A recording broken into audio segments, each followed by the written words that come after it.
Hello everyone and welcome back. Today we are finally doing part 2 of my summer book haul. I filmed the first part of that video so long ago. Honestly, my filming time just kind of got away from me. Plus, I actually went to France for 2 weeks this summer. I just posted my very first Paris vlog on my main channel. Go check that out if you love travel vlogs. I was really proud of the editing on that one. I made a cute little like vintage looking intro.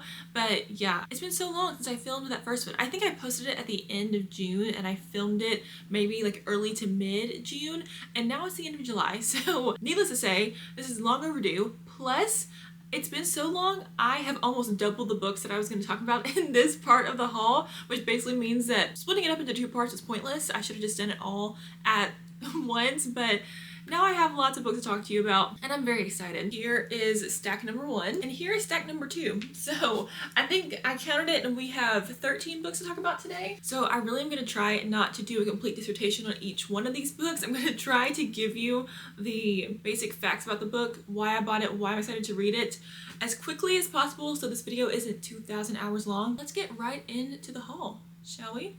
I think we shall. I'm not even really sure where to set all these. I'm gonna pull from this stack first. The first book that I have to show you is the one that I am currently reading, and that is Joanne Fluke's Carrot Cake Murder. This is part of her Chocolate Chip Cookie Murder series, which is one of my favorite mystery series of all time. I have only recently gotten into more of the mystery genre. I love romance, I love historical fiction, I love fantasy, and I still am not a huge like real thriller mystery book person. Like, I don't think I'm ever gonna be a Frida McFadden kind of reader, Alice Feeney. Those just aren't the books that appeal to me in the mystery genre, but these cozy mysteries are right up my alley. Joanne Fluke has been writing this series since the early 2000s. She is coming out with her next book in the series this year, which is number 30, which is crazy. I believe the first one was written in the year 2000. This is number 9, I believe. This of course follows our main character, Hannah Swenson. She's the female main character in the series. She is a baker and she solves the murders that happen in her little town in Minnesota.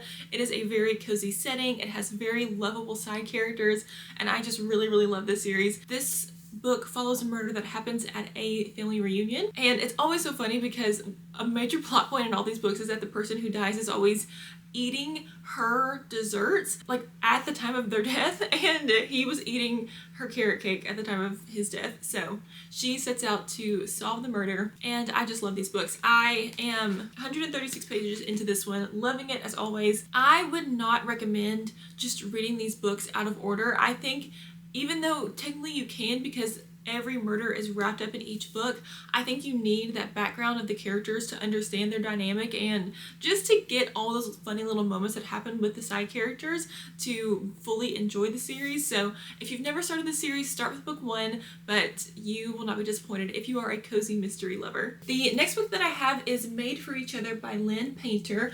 I have never read a book by Lynn Painter, and I know her books are so popular. I'm not sure why I've never picked up one by her before. This came out either last week or the week before, and I thought the cover was so intriguing. I love the purple and the pink together, and I saw that it was a fake dating book.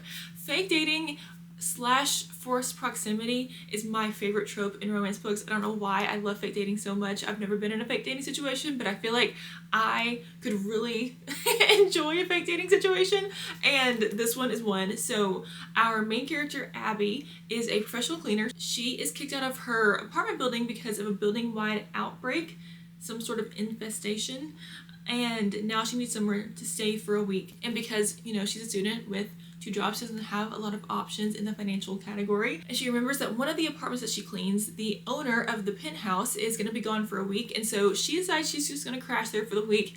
No one will be the wiser. Lo and behold, one morning she finds 2 strangers in the kitchen who end up being the owner's parents, and as she introduces herself as Abby, her parents are like, oh my gosh, you must be Abby the girlfriend. Our male main character, Declan, who is the owner of the penthouse, basically made up a fake girlfriend to his parents named Abby, Abby. He made up his girlfriend's name having A-B-B-Y, Abby, and our female main character's name is also Abby, but A-B-I. It's a funny way for fake dating to happen. He basically made up this girlfriend to get his parents off his back in the dating situation, and so he proposes that they fake date for this week that his parents are in town. It's beneficial to her because she gets a place to stay during the week, and I just think that sounds so cute. I'm also kind of hoping that that will get me into Lynn Painter's books because, again, I haven't read anything by her, but I know she has a lot of fan favorites, so I'm excited to see how I feel about her writing. The next book I have is Emily Giffen Meant to Be. I have already read this book, but when I read it, I borrowed my mom's copy of it, and I absolutely loved this book, and I wanted to read it again this summer, so I just decided to get a copy for myself. I love the cover of this book so much. I think it's so beautiful and so summery. So this book is basically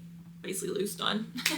This book is loosely based on the Kennedys. So JFK Jr. and his wife Carolyn Bessette were killed in a plane crash when they were very, very young. They were either on the way back from a wedding or going to a wedding, and the plane crashed, and they were both killed in the accident along with Carolyn's sister Lauren. And this book is loosely based on JFK Jr.'s and Carolyn's lives, how they got together, and I just really enjoyed this. I feel like even today there is so much interest around Carolyn and just her style. She had a very unique, very classy style that is kind of translated in this book as well, and I just really enjoyed it. I thought the romance was very sweet. I really enjoyed both characters, and I was just really wanting to read it again, so I got myself a copy of it. The next book I have is Postcards from Summer by Cynthia Platt. I picked this up basically because of the cover. I thought it was a very cute summery cover. I believe this is technically young adult. Yes, it is. So this book follows 17-year-old Lexi. Her mother passed away when she was young, and her dad will not talk about her. It pains him to bring up those memories, and so she kind of grew up not knowing very much about her mother, and when her grandmother passes away, she secretly leaves Lexi this chest of her mother's things, and there are, I think, diary entries and letters and ticket stubs and all these things from her mother's life that Lexi had never seen before, and she learns that her mother spent her summers in Mackinac Island on Lake Huron? I don't know. And so Lexi decides that she's gonna spend the summer in Mackinac Island as well. She doesn't tell her father, she just goes there and starts living there. I'm not sure how a 17-year-old does that on her own, but I'm sure we'll get that in the story. And she starts to try to follow in her mother's footsteps and see all the places that her mother wrote about in person to try to feel more connected to her mother. And she starts making friends on the island. She potentially finds a little love interest on the island. And it seems like it's going to be a really sweet coming of age story as well as a little romance in it too. And I just love young adult books, and I think I'm going to really enjoy this. The next book I have is Rose in Chains by Julie Soto. This is the start of a new fantasy series, which I am very excited about. I was so excited because this one had sprayed edges, and I thought it was so beautiful. So I got the deluxe edition. This is, I believe, the author's very first fantasy book. I think she's only written romance before. I'm a little uncertain on the plot if I'm gonna enjoy this or not, because basically this book follows Bryony, or Bryony, however you say it, and she is part of a kingdom that was prophesized to win this war in the book. However, the prophecy lied and her kingdom falls, and her home is overrun by their enemies. Now Evermore, which is the name of the kingdom, is no more. Evermore is no more, that's funny. And Bryony is sold at an auction, prized for her remarkable magic. So the whole selling thing, I don't know about it, but she is sold to Tovin, who is the head of a powerful family, and they actually know each other from school. She only knows him as a young child because they went to school together when they were younger, but now he's grown into a man she cannot ignore, silver-haired and impossibly unfairly beautiful. And while Tovin is most definitely her enemy, he's something else too, something expected. So there's another like subplot of the fact that Bryony was sold for her magic, but apparently her magic is disappearing and she doesn't know why. There's also a secret rebellion that's going to try to take back her kingdom, and she, I'm guessing, involves this Tovin man in it. So we will see on this book. The whole selling part of it, I'm kind of like, not sure if that's going to be for me, but I'm at least gonna try it and see what we think. I've never read anything by Julie Soto before. This is my first book by her, and I think we're actually going to use this as our book club book for the bookstore for August, so we'll see what the other girls think about it as well. The next book I have is Beach House Rules by Christy Woodson Harvey. I bought this book for the cover. It's another one that I just thought was so beautiful and so beachy, and so I bought it for the cover. I also thought that I had read something by her before, but I got confused between her and Victoria Benton Frank or Benson Frank. They're both authors with 3 names. They both write very beachy books. I got them confused, but I've not read anything by this woman before. I do think she is a pretty popular author in the like Southern family drama romance book category. So our main character's name is Charlotte. She lives in this very small town in North Carolina, and her husband is arrested for his white collar crimes. And so her and her daughter Iris are kind of thrust into this new life without any resources, any finances. Their home is taken away from them. Obviously, all of their finances are tied up with his white collar crimes, and so they're trying to figure out how to live this new life. A former acquaintance of Charlotte's invites them to live at this bed and breakfast, which has kind of become a haven for single mothers. And so her and Iris move into this bed and breakfast, and she starts finding community with these other women.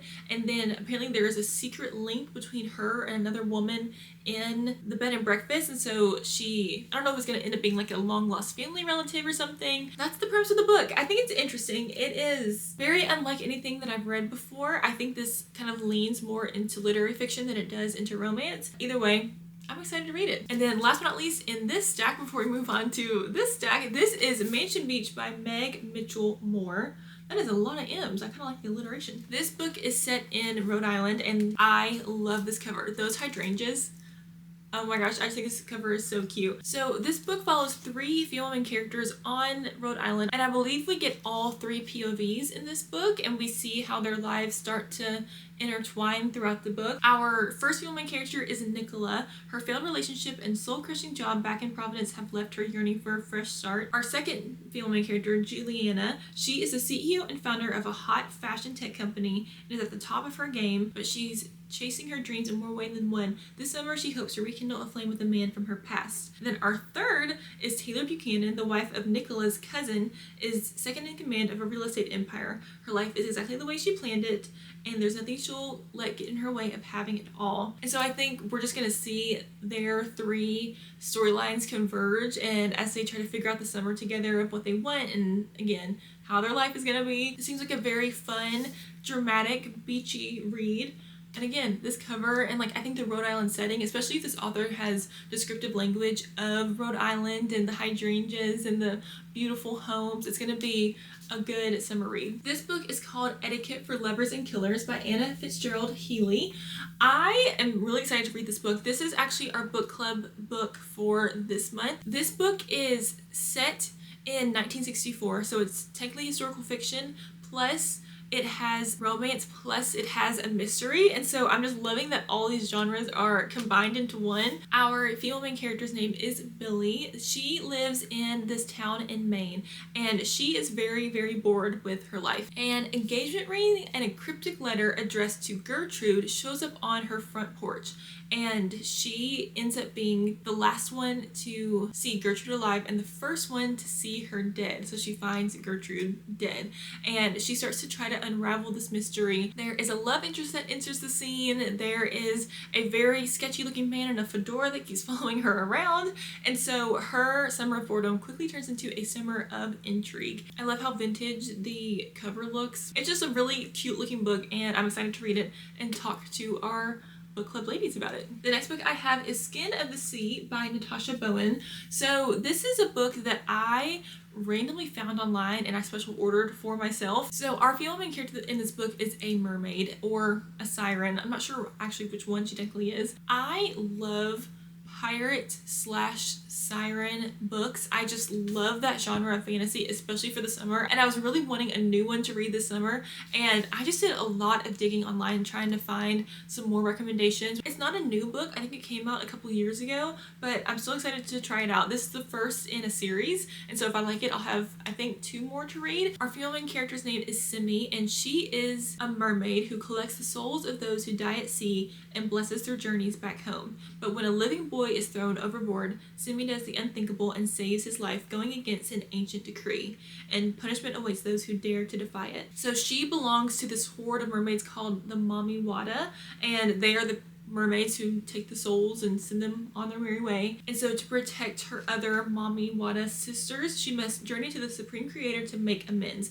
But all is not as it seems. There's the boy she rescued who knows more than she should, and something is shadowing Simi, something that would rather see her fail. I just love mermaid, siren, pirate books. Fantasy books that are set on the water seem very summery to me. I read most of my other fantasy books in the fall and winter because they're very cozy and dark themed. So I'm just excited about this one. I really hope that I like it. I think the cover of this is beautiful. It seems like a very original plot, which I'm excited about. The next book I have is The Namaste Club by Asha Elias. I was first drawn in by the cover of this book because it looks like a yoga retreat set somewhere tropical, but the plot of this book really reminded me of Nine Perfect Strangers by Liane Moriarty, which I read that book years and years ago, I think right when it came out, which was maybe 5-ish years ago, and I loved that book. It was one of the first Liane Moriarty books that I ever read, and it just completely encaptured me, and it was such a wild ride, and I just love that book. And this is kind of what this one reminded me of. So the Namaste Club is the setting of this book, which is a kind of wellness retreat in Florida, close to Miami. All of these different characters are coming during Transcendence Week, and they all have different reasons for being there. And it's kind of funny because you can tell that this was written this year because they talk about a trad wife. There's a trad wife in here. So there's Indira, fabulously wealthy after her divorce from the fast frozen fruit king of Florida.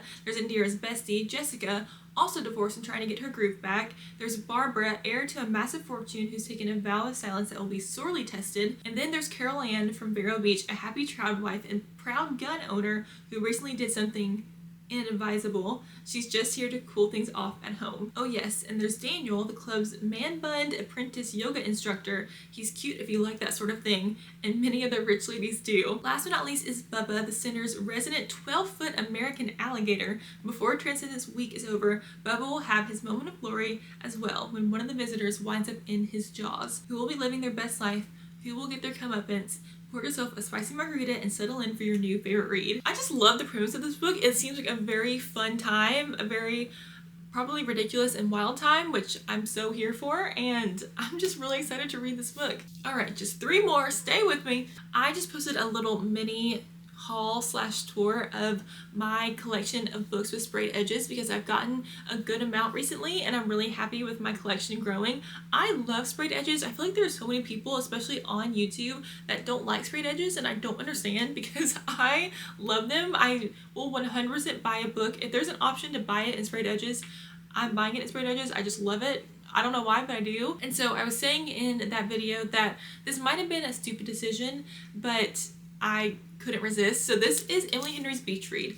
I have never read this book. Buying a deluxe edition of it might have been stupid, not knowing if I will like it, but my reasoning was I like Emily Henry books. This one is such a fan favorite to the point that it got its own deluxe edition, and so I figured, why not? I want to read this book, and so I might as well read it in a pretty version. It has beautiful, like a sunset at the beach. I just thought the cover was so beautiful, and this cover entices me more to read it than the original cover does, and so I just got this one. I am actually going to the beach in a couple weeks, and so I am gonna save this for then, but yeah, I'm excited to read this one. I hope I love it as much as everyone else does, and if I don't, I'll pass this along to someone who does. The next book I have is The Stolen Queen by Fiona Davis. Fiona Davis is a pretty popular historical fiction author. She has written a lot of really beloved books, and this, I believe, was her newest release earlier this year. I want to say it came out in May or June. I am so excited about this book. I didn't know what this book was about, and I was just meandering around the bookstore looking at different books, and I saw this one and I was like, I need to see what this one is actually about. I had no idea there was a pharaoh on the cover. I don't know if you can see that. I think ancient Egyptian history is so cool, and pharaohs and just all of that stuff. It is on my bucket list to see the pyramids in Egypt, or just to visit Egypt in general, and I didn't know that that's what this book was about. So not only is this book about Egyptian history, it also has to do with the Met and the Met Gala and a Vogue fashion editor. I'm like, where was I when this book came out? I'm obsessed with the plot of this. I am so excited to read this book. I think I'm going to absolutely eat this up. Diana Vreeland, the Met Gala, set in Egypt and studying Egyptian history. I just think this is going to be such a cool book. I am so excited to read this. I want to be like in the right mood to read something or I'm not going to enjoy it. And I think I have had a lot of missed 5-star opportunities on books because I haven't read them at the right time. So I think this has potential to be a really, really amazing book and maybe a new favorite. And so I want to read this at the right time, but I want to read it soon. So I will definitely let you all know what I think about it when I finish it. And last but not least, we have A Map to Paradise by Susan Meisner. I picked this book up again because of the cover. I'm a cover shopper. I will always be a cover shopper. That's just who I am. If a book has a beautiful cover, I am going to be more excited to read it. But I also thought the plot, again, this one sounded really cool. This is another semi-historical fiction set in 1956 in Malibu. Our main character's name is Melanie. She is a Hollywood starlet who has landed herself on the blacklist. She's kind of just living out her days trying to figure out what she's going to do next in life, and her next door neighbor Elwood is basically her only version of company, but he has very, very bad agoraphobia, which I believe is like fear of the outside world. Let me just double check that. Yeah, so agoraphobia is fear of places or situations that might cause panic, helplessness, or embarrassment that can manifest in fear and avoidance of places, like not wanting to leave your home, basically. And so she talks to him through an open window because he's that terrified of going outside. Melanie and her housekeeper Eva spot Elwood's sister-in-law and caretaker June digging in his beloved rose garden. After that, they don't see Elwood at all. Where could a man who never leaves the house possibly have gone? As they try to figure out whether something has happened to him, unexpected secrets are revealed among the three women, leading to an alliance that seems the only way for any of them to hold on to what they still can call their own. But it's a fragile pact, and one little spark is sent it all up in smoke. I'm excited about this one. I'm excited for the slight mystery in this. I'm excited for maybe a little redemption arc for our main character trying to get off the blacklist in Hollywood. I think the Malibu setting is going to be really fun for summer. I am obsessed with the 50s era, and I think I'm going to really enjoy reading a book in that. A lot of my historical fiction recently has been set in the 60s, and so I'm excited to get into a little bit of an earlier era in my historical fiction, especially set in Malibu and revolving around Hollywood. And yeah, I'm excited to read this one. That is going to be it for my major summer book haul. I am placing myself on a book buying ban because I need to chill. I need to not buy any books before I read the rest of these. I will see you all in my next video. I think I'm going to do the mid-year book tag. I've done that every year on my channel. That was actually my very first YouTube video that I posted, and I'm a little late in July to be doing the mid-year book tag, but I still want to do it. We're still in July, so we're still kind of mid-year, and I think that's what I want to film next. But yeah, be on the lookout for that. Let me know what kind of book videos you want to see, what other kind of videos you want to see on this channel, and I hope you all have a great day. I will see you soon. Bye!